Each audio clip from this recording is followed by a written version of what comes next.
how are you? Hope you all are doing well. Today I'm back with one of the most interesting video. In this video tutorial guys, I'm going to show you everyone ever missed the classic tasks manager from old version of Windows. Well, I'm going to show you a powerful trick to bring back it on Windows 11, and yes, it still works. Okay, so Windows 11 brought a new look to the task manager, as you can see guys in my screen. But if you prefer the old school one, let me show you how to open it quickly. Okay, so let's get started. So for this guys, I am going to show you only one straightforward method.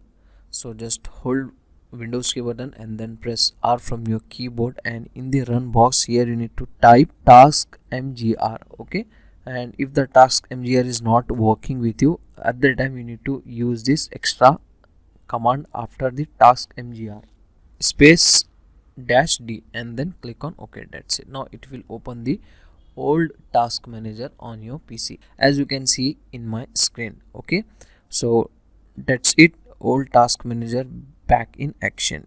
So that's it for today guys. This is a short and simple video. Hope you enjoy this video. If you enjoy, please guys like, share and subscribe. Thank you very much.